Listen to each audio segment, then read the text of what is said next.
All right, coder, welcome to the world of functions. Functions are how we can write code once and use it over and over and over again.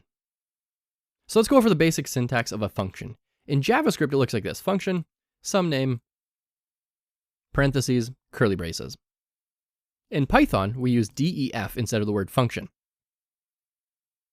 Then some name, parentheses, and a colon. And it's going to do something in there. Let's get rid of the JavaScript one because this is not a JavaScript course. And then to run the function, we do some name, and that's it. That's going to run the function for us. Now, this is not a very good function. It does absolutely nothing. Let's go ahead and print something. Print hello world. And let's run this function. So let's do Python functions.py, and it says hello world. And every time we copy this, it's going to print it over and over and over again. And so this idea stems from the idea of DRY, D-R-Y, and it stands for don't repeat yourself. And so you can write one set of code over and over and over again. Now again, this function is still not very useful, and we need to work with some sort of customization. So if we said hello, and we wanted to put a name in here, and that has to be an F string, well, this just simply isn't going to work. There is no name. It says name error, name, the function or the variable name is not defined on line 2. And that is, in fact, that is true. It's not defined anywhere. And so we can set the name out here. Name is equal to Caleb. And let's see what this does. Okay, cool. So we inherited name from out here.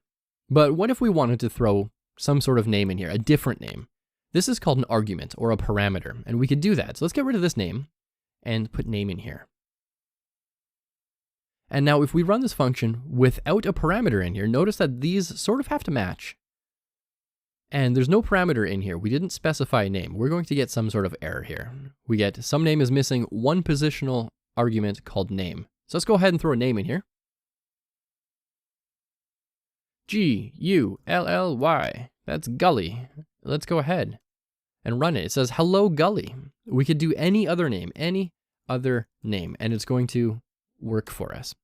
And so basically what we're doing here is we're saying we defined a function, then we executed that function, and that parameter in here, this name, is now available inside of this function. And we pass that in through here. So we can do 1 parameter, 2 parameter, 3 parameters. We can do 50 parameters, though please, if you're ever writing advanced code, don't use 50 parameters in your functions. That's very hard to read. I've seen some senior developers do that before. It's just a very bad practice. Stick to something basic. So let's say name and food. And let's say in here, we're going to say hello name. Let's eat some, and then whatever that food is going to be. And so again, if we run this without that second parameter on line 4 here, we get some name missing one required positional argument, food. And so let's go ahead and change this back to Caleb. And let's eat tacos. And so all we're doing here is really matching how this looks. And so now we've got a function, first parameter, comma, second parameter. Now what's interesting about this, and this is a little more advanced, is if you just extract this, looks like a tuple, doesn't it?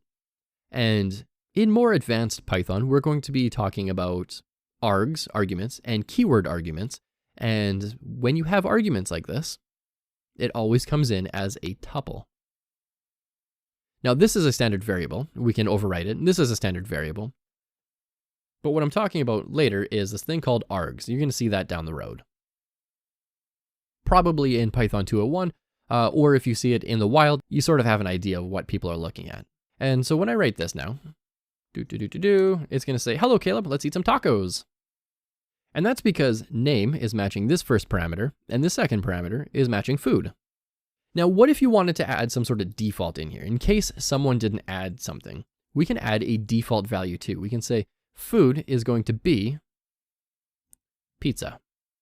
And so what this is saying is, this is now a required positional argument or a parameter. And so we have to have that.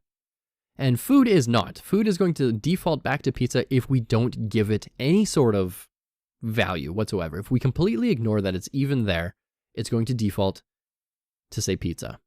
So when we run this, it's going to say, hello, Caleb, let's eat some pizza. But the nice thing about this is just because that's a default doesn't mean we can't overwrite it. We can totally overwrite it. In the second parameter here, we can say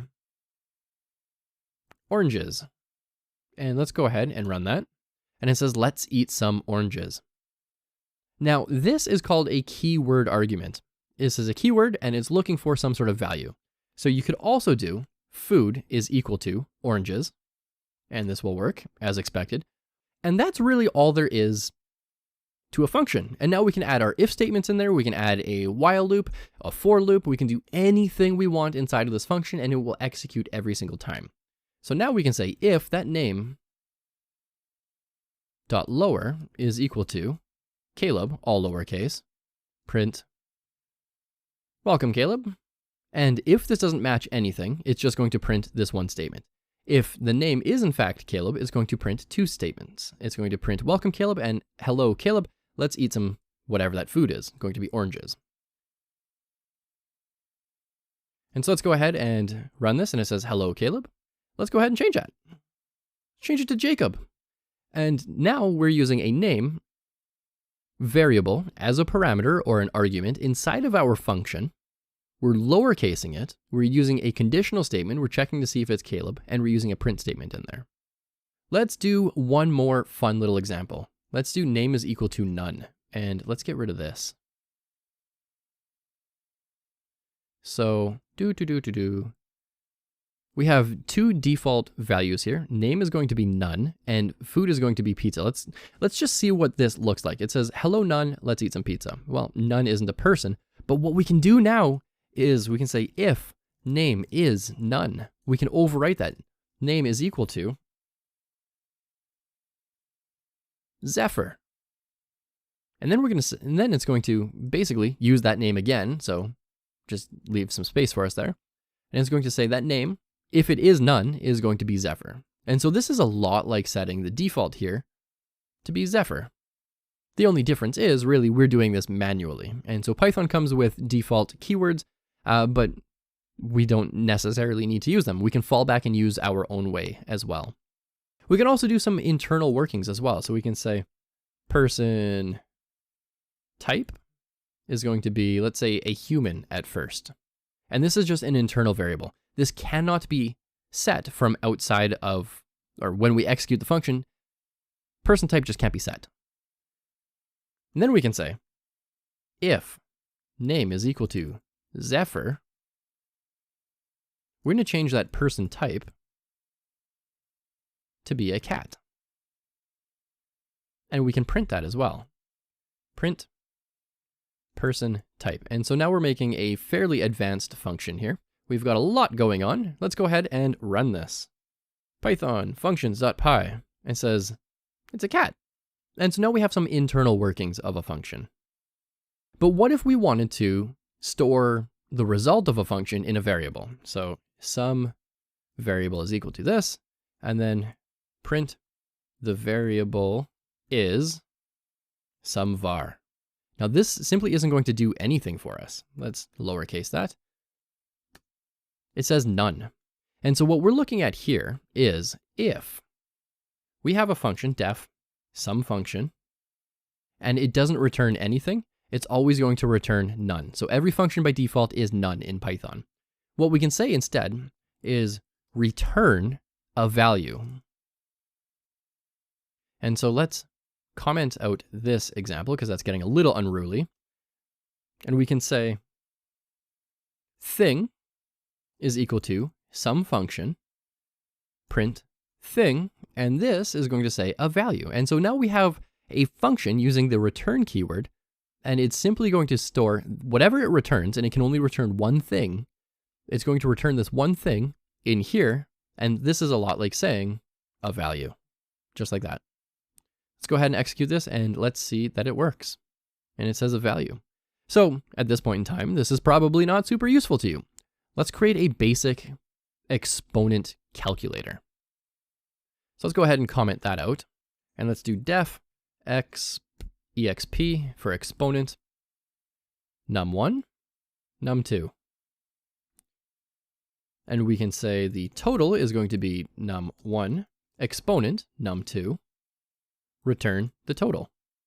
And now we can say something like big number is equal to exp, and then let's say 33 to the power of 6. And let's print that big number. Print big number, and let's execute this. And it gives us a very big number, whatever that number actually is. Chances are that's right, it is using an exponent, so it's number to the exponent of number 2. So, in summary, a function is defined with a def keyword, then we give it a name. We have unlimited parameters. We can have default parameters, or default values for the parameters if we wanted to, like we have up here. Then we can work with these variables inside of the function. And when we want to return something so that we can store it in a variable outside of this function, we can just simply use the return keyword and return whatever we want. And then to execute it, we simply do a variable is equal to, and then that function name, the 2 parameters that it's looking for, num1 and num2, and we can print out that big number. Now, what I would like you to do for your task is a very, very simple function. Functions are a weird thing to think about at first. So if you're brand new to functions, this is going to be a little bit interesting for your brain to wrap around. So just create something very basic like this and try to execute it like I have on line 28. And then go ahead and explore how to break it. So num2, you could change that name to anything else. Or instead of doing exponent, you could do a modulus. You could even try not putting it in a variable. You could try returning something like that. Either way, I want you to get some hands-on experience with this because functions are a major part of Python. There's just no way to avoid them. You have to write them. And the nice thing is, you know, if we had another big number 2, we could do like 12 to the power of 12 if we wanted to. And now it's doing this math for us. Or if there's an if statement in there, it's going to execute that if statement. Or it's just going to execute the same code over and over again for us. And all we're doing is injecting small little variables in there to just tweak it just a little bit. So go ahead and give that a shot. When you're done, we're going to talk about a little more advanced subject called scope.